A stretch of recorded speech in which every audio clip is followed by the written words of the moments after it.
মাদ্রাসা group D নিয়োগ নিয়ে কিন্তু কিছু গুরুত্বপূর্ণ বিষয় উঠে এসছে, সেইগুলো নিয়ে আজকের এই ভিডিওতে আলোচনা করব। দেখুন, একটি গুরুত্বপূর্ণ বিষয় যেটা, সেই বিষয়টা নিয়ে আপনাদের সাথে এই ভিডিওতে বলবো।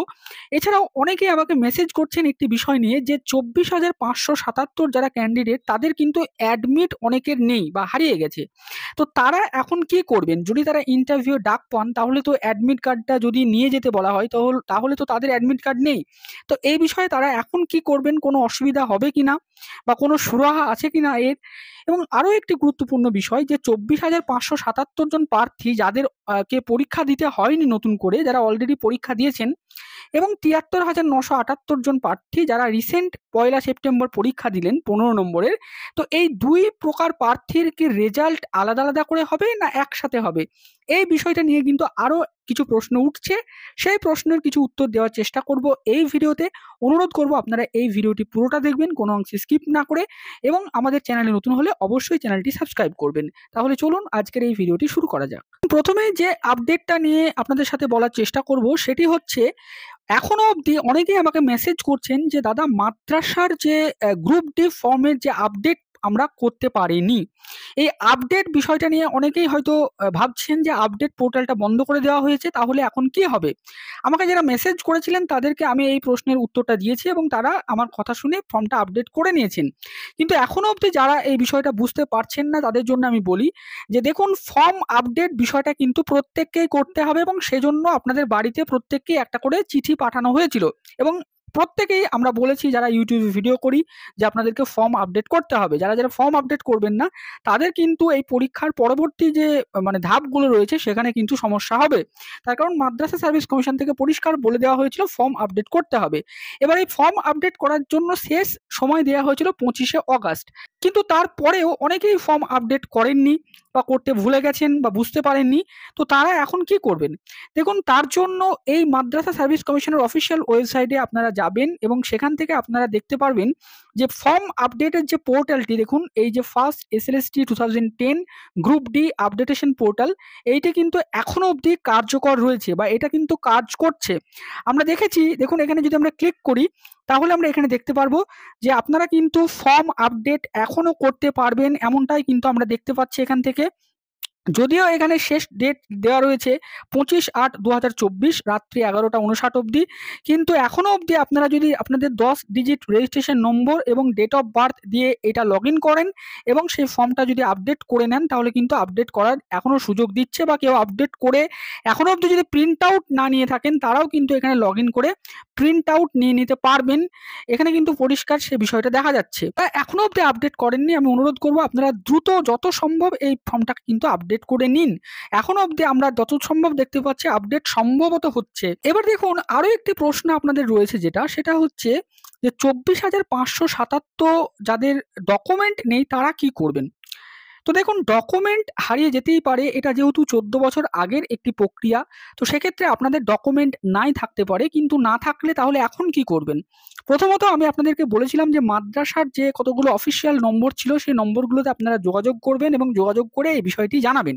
কিন্তু যেটা হয়েছে মুশকিল, যে সেই নম্বরগুলোতে যোগাযোগ করলেও তারা হয়তো ফোন ধরছেন না, কিংবা হোয়াটসঅ্যাপ মেসেজ করলে তার কোনো রিপ্লাই দিচ্ছেন না, এমনই কিন্তু অনেকেই আমাদেরকে বলেছেন বা অভিযোগ জানিয়েছেন। তো এখন তারা জানতে চাইছেন যে তাহলে তারা কি করবেন? তো তাদের জন্য আমি যেটা বলবো, যে দেখুন, প্রথমে আপনারা যেটা করবেন, যে 24,577 লিস্ট, সেই লিস্টের যে পাতায় আপনার নাম রয়েছে, সেইটার একটা প্রিন্ট আউট করে আপনাদের কাছে রেখে দেবেন। 2 নম্বর হচ্ছে, আপনারা যে প্রিলি পরীক্ষা দিয়েছিলেন তার অ্যাডমিট কার্ড যদি আপনাদের থেকে থাকে, তাহলে তো কোনো কথাই নেই। তারপরে 3 নম্বর হচ্ছে, দেখুন WBMSC আপনাদেরকে একটি করে চিঠি পাঠিয়েছিল ফর্ম আপডেট করার জন্য, সেই চিঠিটা আপনাদের কাছে রেখে দেবেন। 4 নম্বর হচ্ছে, আপনারা যে ফর্মটা আপডেট করেছেন তার যে প্রিন্ট আউট একটা, সেটা আপনারা রাখবেন। তো এই 4টে জিনিস কিন্তু আপনাদের কাছে থাকার কথা। 4টে বলতে গেলে আমি এই প্রিলির অ্যাডমিটটা বাদ দিচ্ছি, এটাও হয়তো অনেকের হারিয়ে গেছে। তাহলে মূলত এই 1টা 2টো এবং 3টে জিনিস কিন্তু আপনাদের প্রত্যেকের কাছে থাকার কথা। তো এই 3টে জিনিস নিজেদের কাছে রাখবেন, এবং আশা করবেন যে মাদ্রাসার যে নম্বরগুলো রয়েছে, সেখানে কিন্তু যোগাযোগ করার চেষ্টা করবেন, এবং জানতে চাইবেন যে তার অ্যাডমিট হারিয়ে গেলে বা ডকুমেন্ট না থাকলে কি করতে হবে এই বিষয়টা। এছাড়াও আরো একটি কাজ আপনারা করতে পারেন বলে আমার মনে হয় ব্যক্তিগতভাবে এটা, সেটা হচ্ছে আপনারা থানায় একটি মিসিং ডায়েরি করতে পারেন, ডকুমেন্ট মিসিং ডায়েরি, এবং তার একটা রিসিপ্ট কপি আপনারা নিয়ে রাখবেন লোকাল পুলিশ স্টেশনে গিয়ে।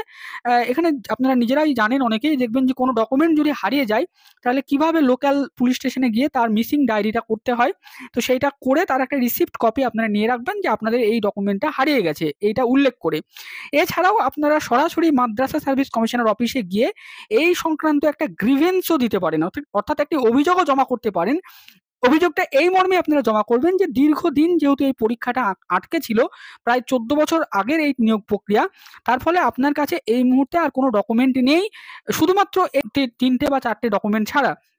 এইটা উল্লেখ করে একটা গ্রিভেন্স আপনারা জমা দেবেন কমিশনে, এবং সেই গ্রিভেন্স জমা দেওয়ার পরে তার অভিযোগ জমা দেওয়ার যে রিসিপ্ট কপি সেইটা আপনারা নিয়ে রাখবেন ফর ফার্দার বা ফিউচার রেফারেন্স। তো এই কাজগুলো আপনারা করুন। এছাড়া আপনারা মাদ্রাসা সার্ভিস কমিশনের সাথে যারা যোগাযোগ করতে পারছেন তারা জিজ্ঞাসা করুন যে অ্যাডমিট না থাকলে কি কোনো অসুবিধা হবে কিনা। তো আশা করা যায় কোনো অসুবিধা হবে না আমাদের মনে হয়, তার কারণ এইটা যেহেতু অনেক দিন আগের একটি নিয়োগ প্রক্রিয়া, তার ফলে মাদ্রাসা সার্ভিস কমিশনও এটা বুঝতে পারবে, সক্ষম হবে তারা যে অ্যাডমিট কার্ড একজনের নাই থাকতে পারে, হারিয়ে যেতেই পারে। যেহেতু আপনাদের কাছে এই সমস্ত ডকুমেন্টগুলো রয়েছে বা থাকবে, তার ফলে আশা করা যায় কোনো অসুবিধা হবে না। তবুও সেফটি হিসাবে যারা ইন্টারভিউ ডাক পাবেন তারা একটা মিসিং ডায়েরি এবং গ্রিভেন্স এগুলো করে রাখতে পারেন ফর ফিউচার। যদি কোনো মাদ্রাসা সার্ভিস কমিশনের ইন্টারভিউ গিয়ে প্রবলেম তৈরি হয় তাহলে আপনারা এগুলো দেখাতে পারবেন।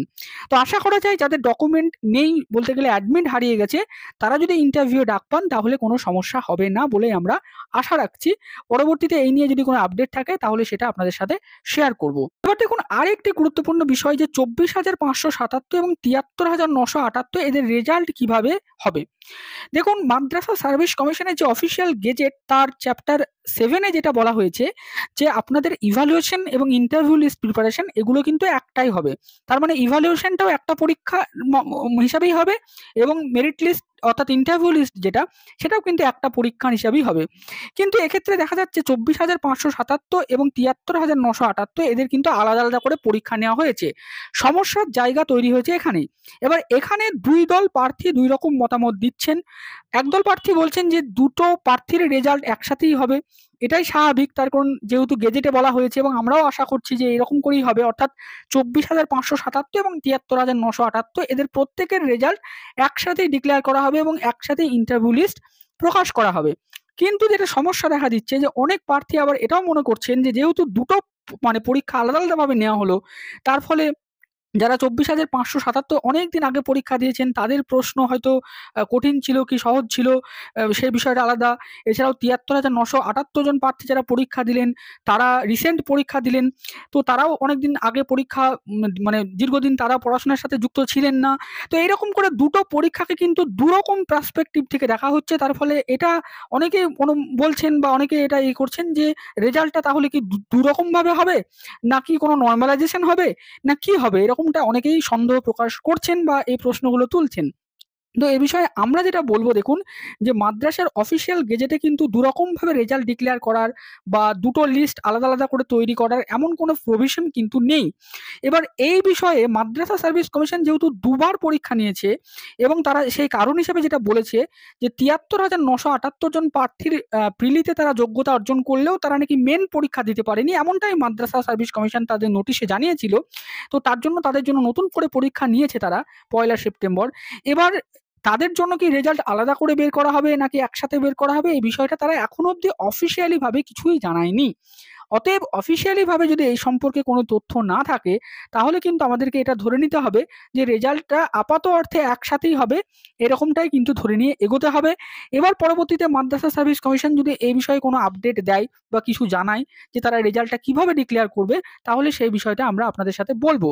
কিন্তু আমরা রেজাল্ট কিভাবে ডিক্লেয়ার করবে, ইন্টারভিউ লিস্ট কিভাবে প্রিপেয়ার হবে সেই বিষয়ে অলরেডি ভিডিও করে দিয়েছি আপনাদেরকে, আপনারা সেটা দেখে নিতে পারেন। এই সম্পর্কে অনেকেই আমাদেরকে হোয়াটসঅ্যাপ মেসেজ করে প্রশ্ন করছিলেন, সেই বিষয়ে আমরা তার জন্য এটা বললাম যে এই বিষয়ে কিন্তু মাদ্রাসা সার্ভিস কমিশনের গেজেটে কোনো প্রভিশন নেই যে রেজাল্ট আলাদা আলাদা করে ডিক্লেয়ার করতে হবে, কিন্তু মাদ্রাসা সার্ভিস কমিশন এখনো অবধি এই বিষয়ে কিছু বলেওনি। তো তার জন্য আমরাও কিছু বলতে পারবো না। আপাত অর্থে আমাদের মনে হয় রেজাল্ট একসাথেই ডিক্লেয়ার হবে, একসাথেই ইন্টারভিউ লিস্ট তৈরি হবে, এটা আমাদের মনে হচ্ছে। এটা কিন্তু মাদ্রাসা সার্ভিস কমিশন এখনো এই বিষয়ে কিছুই জানায়নি। পরবর্তীতে তারা জানালে আমরা আপনাদেরকে আপডেট দেব। তো আজকের ভিডিওটি এই সমস্ত বিষয়গুলো নিয়েই আমরা করলাম আপনাদের সামনে। পরবর্তীতে আরও কোনো আপডেট থাকলে আমরা আপনাদের সাথে শেয়ার করব। ভিডিওটি শেষ অবধি দেখার জন্য আপনাদের সকলকে জানাই অসংখ্য ধন্যবাদ।